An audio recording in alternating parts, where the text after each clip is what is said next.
¿Cuál es tu legado?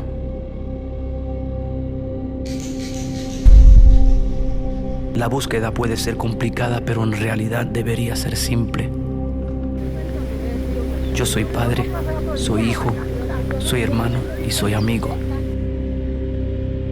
Yo soy mi música y tu sonrisa. Te vivo.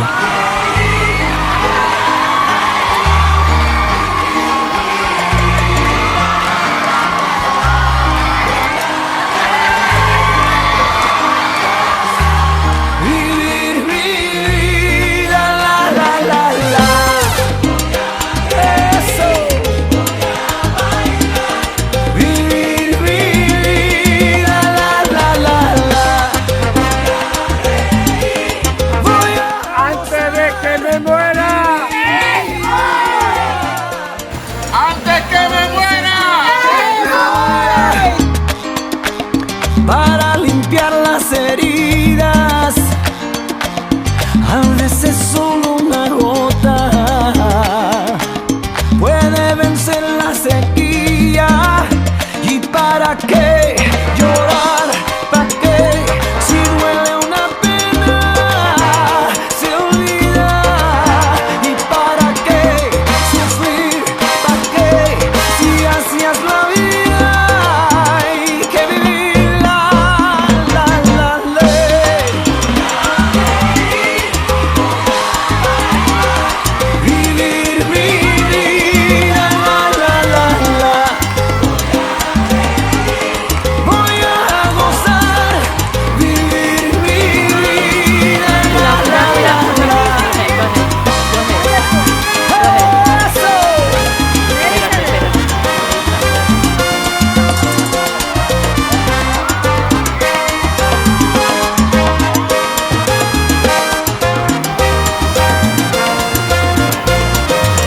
Voy a vivir el momento para entender el destino. Voy a escuchar el silencio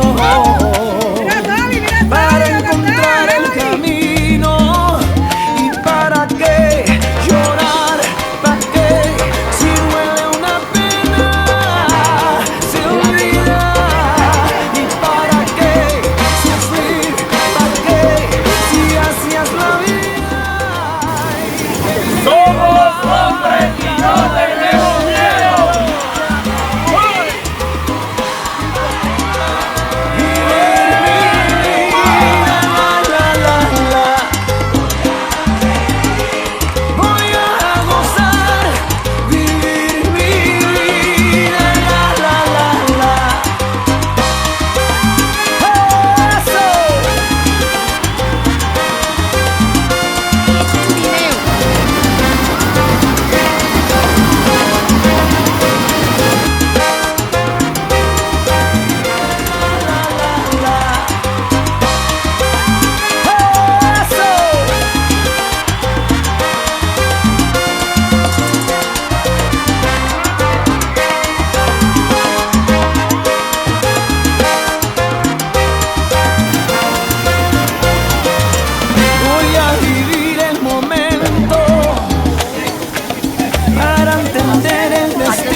Voy a escuchar el silencio